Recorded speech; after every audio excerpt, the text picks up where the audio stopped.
Welcome back to Ladies First. Well, two extremes, polar opposites, yin and yang. Any way you put it, there's a widening gap between Wall Street and Main Street right now. Wall Street just had its best quarter in more than 20 years. All three major indices shot through the roof, led by more than a 30% surge. And for the NASDAQ, at the same time, the nation's economy is in the gutter with unemployment at more than 13%.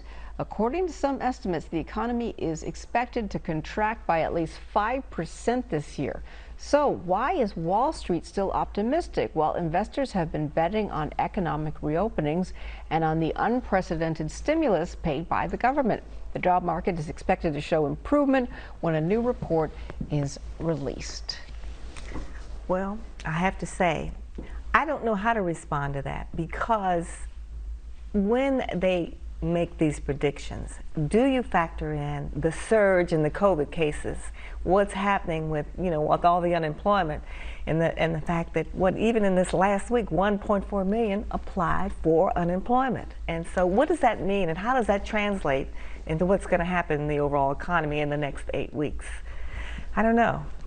Well, the stock market, of course, the stocks in these indices, they're based on what they believe future profits are in some cases, or the past history of the company. So for Wall Street, they operate sort of on a different system than the rest of us do. Take, for instance, Tesla. Tesla stocks are up, but that company doesn't make huge profits. In fact, people think it's overvalued, but they're basing it on the fact of the future. They're basing it on the fact of Elon Musk and the different inventions and the different things that he comes up with. So, that stock is very high right now. I personally would never buy Tesla stocks. I was going to say, do you own Tesla? I do not own Tesla stocks, and I never would, because I am old-fashioned when it comes to profit and accountability. A lot of tech companies, they're valued at millions and even billions of dollars, and it's just the way the market works right now, which to me is unbelievable.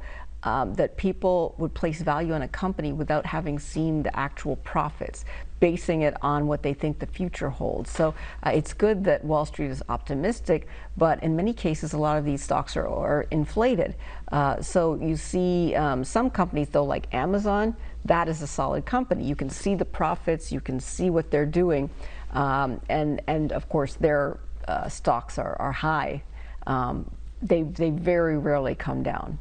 Certain stocks, Apple, the stocks rarely come down. Google, tech stocks, but some companies, they just don't really reflect what's really happening. Going on in the country. And what's really happening in the country is people are not making money right now to be spending money on these things. So that's why I'm saying we'll see. We'll see what happens. Well, with more spikes in the cases of coronavirus, Apple has now reclosed approximately 29% of its U.S. stores as of today.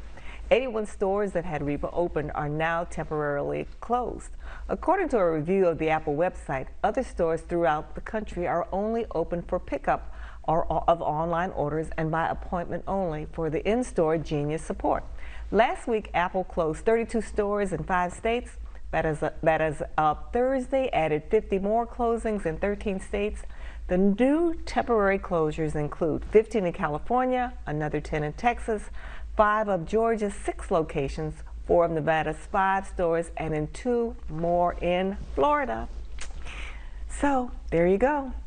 I absolutely hate to hear this, especially when I hear about the Apple Genius, because that's one of the benefits of having the Apple Store. Because if you have tech problems, you go in and there's like so many people in the store who can help you. You make an appointment with one of them, but I mean, there's always somebody in that store who can help you, no matter what your problem is, just because there's so many Apple Geniuses in there. So with the store being closed, not only can you not buy a new product, but if you need help, you've got to call in, and sometimes you're on hold, or sometimes it's difficult to explain a problem over the phone or online, and so when I'm one of those people that use the Genius Bar. I will go in, hey, look at this, help me with this, how do you do this?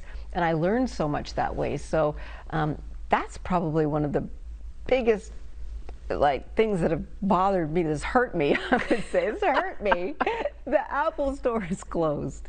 Well, that's why I'm saying I'm still in a quandary about what the future economy is going to look like, because when you hear stories like this, even though people have confidence in Apple and some of these companies, still everyone is closing shop right now, and you're doing it for health reasons and for safety reasons. So for me, I'm still going to be waiting and watching. Yes, you know? Jane. Well, you know what, Apple actually, I'm not worried about it. In fact, Apple is in most major malls in the country. And since they've closed, they haven't taken as much of a hit as other companies. In fact, in some areas, they've done better. And normally these companies, they pay the mall a fee, like a rent to be in these malls.